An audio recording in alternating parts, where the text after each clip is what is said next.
Ya, assalamualaikum warahmatullahi wabarakatuh. Oke, terima kasih Mas Ragil atas waktu dan kesempatan yang diberikan oleh saya dalam acara seminar atau bukan seminar ya, webinar atau workshop mengenai dasar-dasar fotografi pada kesempatan hari ini. Sebelumnya, perkenalkan teman-teman semua, nama saya Hayu Wiradharma.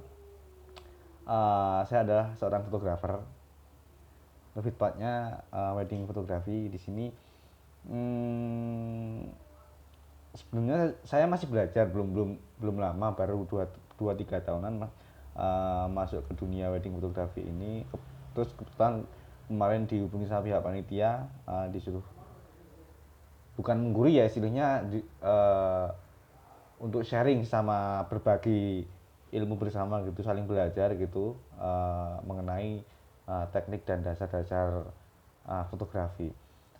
Eh, jadi pada dasarnya teman-teman, di era digital seperti ini, eh, dunia fotografi itu sangatlah luas ya. Dalam artian segala aspek perusahaan, segala aspek jenis usaha itu tidak terlepas dari yang namanya sebuah promosi produk ataupun yang bersangkutan dengan fotografi tersebut.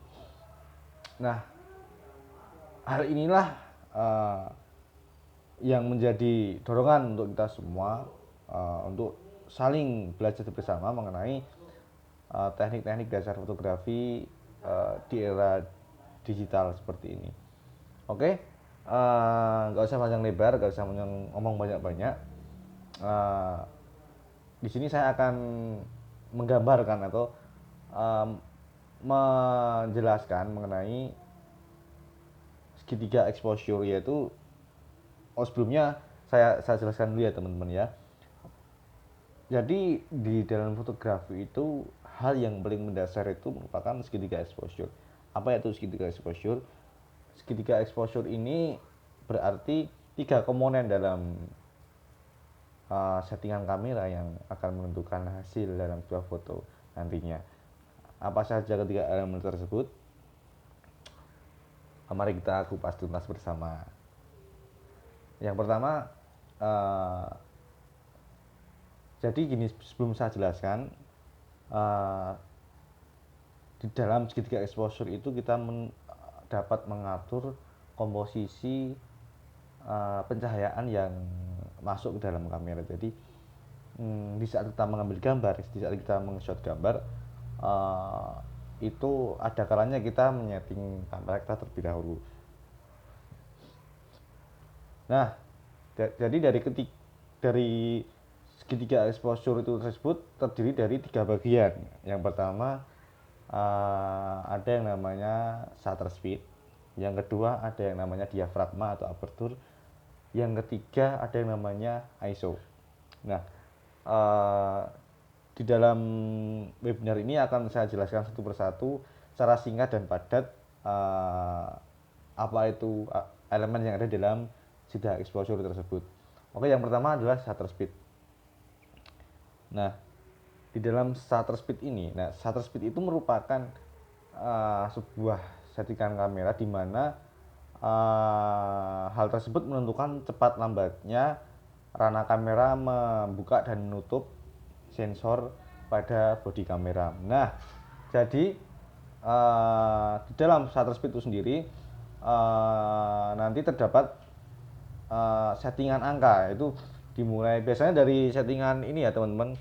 Paling lama itu ada satu per sorry, bukan satu per, paling lama itu ranah itu ada 1 menit itu kalau kamera yang profesional.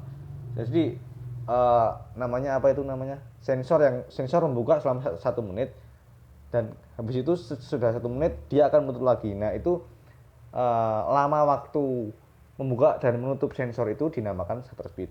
Jadi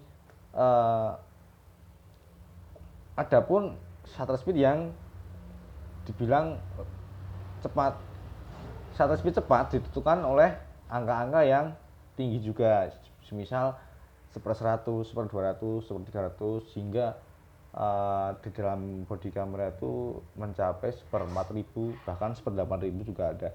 Nah, pada shutter speed ini semakin lama sensor membuka rananya itu semakin banyak cahaya yang masuk, dan semakin cepat sensor membuka rananya maka semakin sedikit cahaya yang masuk. Oke, yang kedua yaitu masuk ke dalam diafragma. Diafragma atau aperture ini sendiri merupakan jangkauan fokus yang dapat dilakukan oleh sebuah kamera. Nah, jangkauan fokus ini terdiri dari f.